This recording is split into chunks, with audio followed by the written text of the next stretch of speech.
मेरे प्रिय बच्चे, मैं तुम्हें आज कुछ ऐसा तुम्हारे पिछले समय के बारे में बताने आया हूँ। सुनकर खुशी से नाचने लगोगे। तो मेरे बच्चे, अगर तुम्हें मुझ पर विश्वास हो तो वीडियो को लाइक कर दीजिए और कमेंट में हर हर महादेव जरूर लिखिए। आप जैसे वीडियो को लाइक करके कमेंट करते हैं, हमारे कृपा आपके ऊपर तुरंत प्राप्त हो जाएगा और आपका पूरा परिवार पर मेरा आशीर्वाद सदा सर्वदा बना रहेगा। तो वीडियो को शुरू से अंत तक जरूर देखिएगा। आज ये वीडियो में कुछ ऐसी खास बातें बताने आया हूं जो तुमने कभी कल्पना भी नहीं की होगी। महादेव जी तुमसे कह रहे हैं, अभी आपके घर में एक बहुत बड़ा आर्थिक आशीर्वाद आने वाला है जो आपके जीवन को हमेशा के लिए बदल देगा। पैसा आपके जीवन में खुलकर आएगा और पानी की तरह हर दिन बढ़ता रहेगा। अगर आप महादेव जी पर विश्वास करते हैं तो इस वीडियो को लाइक करें। भाग्यशाली संख्या 555 आपका नेतृत्व करने की चोटों से उभरने में मदद करेगा और आपके परिवार को वापस पटरी पर लाने के लिए मुझ पर भरोसा करें। जान ले कि जब आप और प्रेम के इस समय में प्रवेश कर रहे हैं, समय आपके साथ हो। जहां तुम कमजोर हो वहां मैं तुम्हें मजबूत बना लूंगा। जहां तुम बीमार हो वहां तुम ही स्वास्थ्य बनाऊंगा और तुम्हारे भीतर खोई हुई शांति और प्रेम को बहाल करूंगा। यदि आप महादेव जी पर भरोसा करते हैं तो 555 टाइप करें। महादेव जी कहते हैं, अपने आप को उन्नति के उस समय के लिए तैयार करें जहां आपके सपने सच होंगे और आप अपने प्रियजनों के साथ अविश्वसनीय जीत हासिल करेंगे। आपके और आपके परिवार के लिए ढेर सारे आशीर्वाद, अवसर और धन की आशा करता हूं। आने वाला सप्ताह आपके लिए अद्भुत होगा। बच्चे, आप आनंद, प्रेम और प्रचुरता के समय का अनुभव करने वाले हैं। आपका भगवान द्वारा खुशी में बदल दिया जाएगा। आपकी पूजा वर्तमान में सुनी जा रही है और वर्ष 2024 में महान परिवर्तन, नवाचार और चमत्कार आ रहे हैं। इस सप्ताह के अंत में आपको जबरदस्त आशीर्वाद प्राप्त होगा। इन लाभों को प्राप्त करने के लिए अपना हृदय खोलकर स्वयं को एक सुखी, समृद्ध और पूर्ण जीवन के लिए तैयार करें।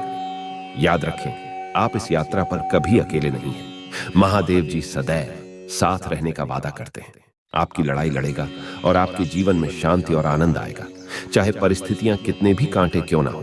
आप एक ऐसे समय में प्रवेश कर रहे हैं जहां पूजा का फल दिया जा रहे हैं, शांति व्याप्त है, आशीर्वाद बड़ा हो रहा है और कम है।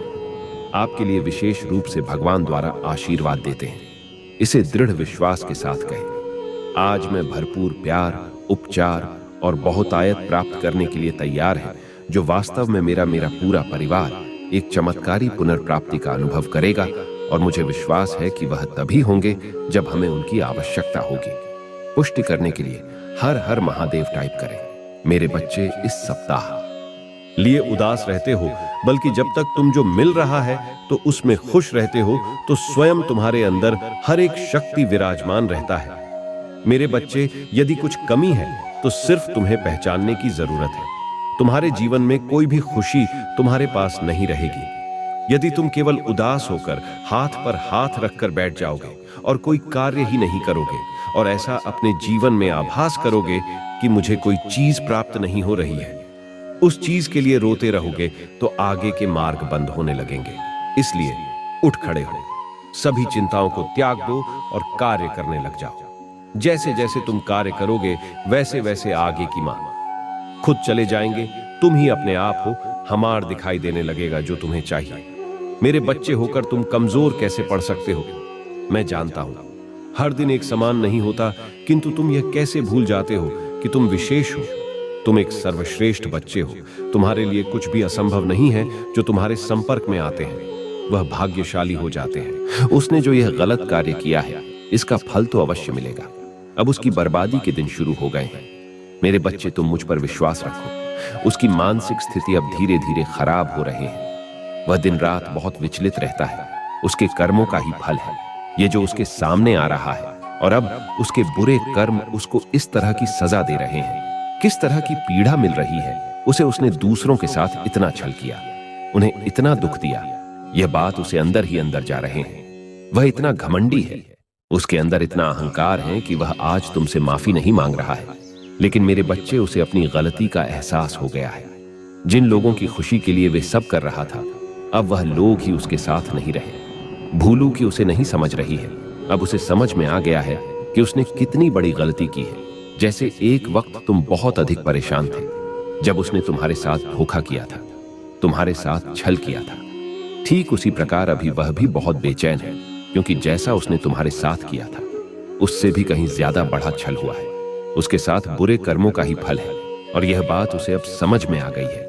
इतना बेचैन हो गया है कि उसे अब कुछ समझ नहीं आ रहा है। वह क्या करे, कहां जाए, क्योंकि वह मेरे सामने तो आ नहीं सकता। उसने इतने बड़े बड़े पाप करते कि वह मुझसे नजरें नहीं मिला सकता है। उसे इस बात का ज्ञान हो गया है कि उसने दूसरों के साथ इतना बुरा किया कि आज कोई भी नहीं है जो कि सहायता कर सके। तुम प्रतिदिन यही सोचते थे ना कि तुम्हारी साथियां हो। तुमने किसी को कुछ भी नहीं बिगड़ा, किसी के साथ कुछ बुरा नहीं किया, तो तुम्हारे साथ इतना बड़ा अन्याय कैसे हुआ? मेरे बच्चे, मैंने तुम्हारी प्रार्थना सुन ली है। अब तुम्हारे साथ न्याय होगा। तुम्हारे साथ छल करने वाला शायद यह भूल गया था। तुम उसे नहीं देख रहे, लेकिन मैं उसकी चाल को देख रहा था। अब उसे उसके कर्मों का दंड दे रहा हूं। मैं बहुत तड़पा रहा हूं, बेचैन हो रहा है, उसका मन नहीं लग रहा। कहीं भी उसे अपने आसपास सब कुछ होते हुए भी क्षण भर की भी खुशी नहीं मिल रही है। मुझे पता है तुमने बहुत सारा दुख और परेशानियों को देखा है, लेकिन तुमने बहुत ही धैर्य और हिम्मत के साथ काम किया है। मेरे बच्चे, इस बुरे समय में बहुत ताकतवर बनाया है। तुमने अकेले लड़ना सीख लिया है, अकेली आगे बढ़ना सीख लिया है। तुम आज भले ही अकेले हो, लेकिन तुम बहुत मजबूत हो कि तुम्हारे पास मेरा साथ है। तुम्हारे पास हमारा ताकत है जिससे तुम आगे बढ़े हो और जीवन में आने वाली किसी भी परेशानी से लड़कर फिर से आगे बढ़ पाओगे। लेकिन वह लाखों की भीड़ में भी अकेला खड़ा है। उसके पास कोई ऐसा नहीं है जो उसका साथ दे। उसने इतने बड़े बड़े गुनाह कर दिए हैं कि मैं भी अब उसका साथ नहीं दूंगा। मुझे तो उसने अत्यधिक नाराज किया है। मैंने उसे यह मनुष्य जीवन दिया था अच्छे कर्मों के लिए, लेकिन उसने मेरे ही भक्तों को दुख दिया है। इससे बड़ा पाप क्या होगा? जब कोई मनुष्य किसी पवित्र आत्मा को, किसी विनम्र हिस्से वाले मनुष्य को दुख पहुंचाता है, तो यह बहुत बड़े पाप का भागीदार बन जाता है, और उस बात की सजा में उसे देखकर ही रहता हूं। मैं ऐसी गलती को कभी माफ नहीं करता हूं। मेरा आशीर्वाद प्राप्त करने के लिए कमेंट बॉक्स में हर महादेव लिखें। भगवती तुलसी की कथा। एक बार देवराज इंद्र देव गुरु बृहस्पति के साथ भगवान शिव का दर्शन करने कैलाश गए। महादेव ने दोनों की परीक्षा लेनी चाहिए, इसलिए रूप बदलकर अवधूत बन गए। उनके शरीर पर कोई वस्त्र न था। उनका शरीर जलती हुई अग्नि के समान ढधक रहा था और अत्यंत भयंकर नजर आते थे। अवधूत दोनों के रास्ते में खड़े हो गए। इंद्र ने एक विचित्र पुरुष को रास्ते में खड़े देखा तो चौंके। इंद्र को देवराज होने का गर्व घेरने लगा। उन्होंने उस भयंकर पुरुष से पूछा, तुम कौन हो? भगवान शिव अभी कैलाश पर विराज रहे हैं या कहीं भ्रमण पर हैं? मैं उनके दर्शन के लिए आया हूं। इंद्र ने कई प्रश्न किए, लेकिन वह पुरुष योगियों के समान मौन ही रहे। इंद्र को लगा कि एक साधारण प्राणी उनका अपमान कर रहा है। उनके मन में देवराज होने का अहंकार उपजा, जो क्रोध में बदल गया। इंद्र ने कहा, मेरे बार बार अनुरोध पर भी तू कुछ नहीं बोलकर मेरा अपमान कर रहा है। मैं तुझे अभी दंड देता हूं। ऐसा कहकर इंद्र ने वज्र उठा लिया। भगवान शिव ने वज्र को उसी समय स्तंभित यानी जड़ कर दिया।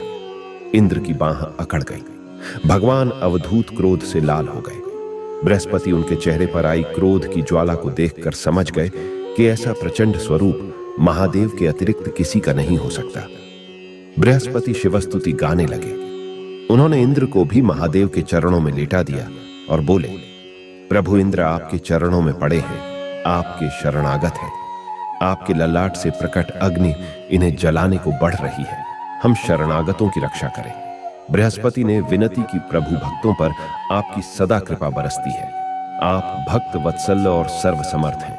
आप इस तेज को कहीं और स्थान दे दीजिए ताकि इंद्र के प्राणों की रक्षा हो। भगवान रुद्र ने कहा, बृहस्पति, मैं तुम पर बहुत प्रसन्न हूं। इंद्र को जीवन दान देने के कारण तुम्हारा एक नाम जीव भी होगा। मेरे तीसरे नेत्र से प्रकट इस अग्नि का ताप देवता सहन नहीं कर सकते, इसलिए मैं इसको बहुत दूर छोड़ूंगा। महादेव ने उस तेज को हाथ में धारण कर समुद्र में फेंक दिया। वहां फेंके जाते ही भगवान शिव का वह तेज तत्काल एक बालक के रूप में परिवर्तित हो गया। सिंधु से उद्भव होने के कारण उसका नाम सिंधुपुत्र जलंधर प्रसिद्ध हुआ। जलंधर, जिसका नाम शंखचूड़ भी हुआ, शिव के तेज से उत्पन्न हुआ था। इस कारण परम शक्तियों से संपन्न था। वह देवों से भी ज्यादा शक्तिवान था। वह उस तेज से पैदा हुआ था जो इंद्र को समाप्त करने वाला था, इसलिए असुरों ने उसे अपना राज्य बनाया। अवधूत रूप में यह लीला करने के बाद महादेव अंतर्धान हो गए। इंद्र के गर्व का भंजन भी हुआ, भगवान के दर्शन भी हो गए। तुलसी से जुड़ी एक कथा बहुत प्रचलित है। श्रीमद् देवी भागवत पुराण में इनके अवतरण की दिव्य लीला कथा भी बनाई गई है। एक बार शिव ने अपने तेज को समुद्र में फेंक दिया था। उससे एक महातेजस्वी बालक ने जन्म लिया। यह बालक आगे चलकर जालंधर के नाम से पराक्रमी दैत्य राजा बना। इसकी राजधानी का नाम जालंधर नगरी था। दैत्यराज कालनेमी की कन्या वृंदा का विवाह जालंधर से हुआ। जालंधर महाराक्षस था। अपनी सत्ता के मद में चूर उसने माता लक्ष्मी को पाने की कामना से युद्ध किया, परंतु समुद्र से ही उत्पन्न होने के कारण माता लक्ष्मी ने उसे अपने भाई के रूप में स्वीकार किया। वहां से पराजित होकर वह देवी पार्वती को पाने की लालसा से कैलाश पर्वत पर गया। भगवान देवाधिदेव शिव का ही रूप धरकर माता पार्वती के समीप गया, परंतु मां ने अपने योग बल से उसे तुरंत पहचान लिया तथा वहां से अंतर्ध्यान हो गई। देवी पार्वती ने क्रुद्ध होकर सारा वृतांत भगवान विष्णु को सुनाया। जालंधर की पत्नी वृंदा अत्यंत पतिव्रता स्त्री थी। उसी के पतिव्रत धर्म की शक्ति से जालंधर न तो मारा जाता था और न ही पराजित होता था। इसीलिए जालंधर का नाश करने के लिए वृंदा के पतिव्रत धर्म को भंग करना बहुत जरूरी था। इसी कारण भगवान विष्णु ऋषि का वेश धारण कर वन में जा पहुंचे, जहां वृंदा अकेली भ्रमण कर रही थी। भगवान के साथ 2 मायावी राक्षस भी थे, जिन्हें देखकर वृंदा भयभीत हो गई। ऋषि ने वृंदा के सामने पल में दोनों को भस्म कर दिया। उनकी शक्ति देखकर वृंदा ने कैलाश पर्वत पर महादेव के साथ युद्ध कर रहे अपने पति जालंधर के बारे में पूछा। ऋषि ने अपने माया जाल से 2 वानर प्रकट किए। एक वानर के हाथ में जालंधर का सिर था तथा दूसरे के हाथ में धड़। अपने पति की यह दशा देखकर वृंदा मूर्छित होकर गिर पड़ी। होश में आने पर उन्होंने ऋषि रूपी भगवान से विनती की कि वह उसके पति को जीवित करें। भगवान ने अपनी माया से पुण्य जालंधर का सिर धड़ से जोड़ दिया, परंतु स्वयं भी वह उसी शरीर में प्रवेश कर गए। वृंदा को इस छल का जरा आभास न हुआ। जालंधर बने भगवान के साथ वृंदा पतिव्रता का व्यवहार करने लगी, जिससे उसका सतीत्व भंग हो गया। ऐसा होते ही वृंदा का पति जालंधर युद्ध में हार गया। इस सारी लीला का जब वंदा को पता चला तो उसने क्रुद्ध होकर भगवान विष्णु को शिला होने का श्राप दे दिया तथा स्वयं सती हो गई। जहां वृंदा भस्म हुई वहां तुलसी का पौधा उगा। भगवान विष्णु ने वृंदा से कहा, हे वृंदा, तुम अपने सतीत्व के कारण मुझे लक्ष्मी से भी अधिक प्रिय हो गई हो। अब तुम तुलसी के रूप में सदा मेरे साथ रहोगी। जो मनुष्य भी मेरे शालिग्राम रूप के साथ तुलसी का विवाह करेगा, उसे इस लोक और परलोक में विपुल यश प्राप्त होगा। जिस घर में तुलसी होती है वहां यम के दूत भी असमय नहीं जा सकते। गंगा व नर्मदा के जल में स्नान तथा तुलसी का पूजन बराबर माना जाता है। चाहे मनुष्य कितना भी पापी क्यों ना हो, मृत्यु के समय जिसके प्राण मंजरी रहित तुलसी और गंगा जल मुख में रखकर निकल जाते हैं, वह पापों से मुक्त होकर वैकुंठ धाम को प्राप्त होता है। जो मनुष्य तुलसी वावलों की छाया में अपने पितरों का श्राद्ध करता है, उसके पितृ मोक्ष को प्राप्त हो जाते हैं। उसी दैत्य जालंधर की यह भूमि जलंधर नाम से विख्यात है। सती वृंदा का मंदिर मोहल्ला कोट किशनचंद में स्थित है। कहते हैं इस स्थान पर एक प्राचीन गुफा थी जो सीधी हरिद्वार तक जाती थी। मेरे बच्चे तो आज इस वीडियो को लाइक करना ना भूलें और चैनल को अभी तक सब्सक्राइब नहीं किए हैं तो अभी तुरंत सब्सक्राइब कर लें और कमेंट में हर हर महादेव जरूर लिखें। और आपकी कोई मनोकामना हो तो आप कमेंट में हर हर महादेव शिव शंभू कमेंट करें। आपकी मनोकामना तुरंत पूरी हो जाएगी। और कमेंट में 2233 और कर जरूर टाइप करें। हम कामना करेंगे कि आपकी मनोकामना भगवान रहना था आज के आज ही पूरा करें। मिलते हैं एक और नहीं संदेश को लेकर, तब तक के लिए ओम नमः शिवाय।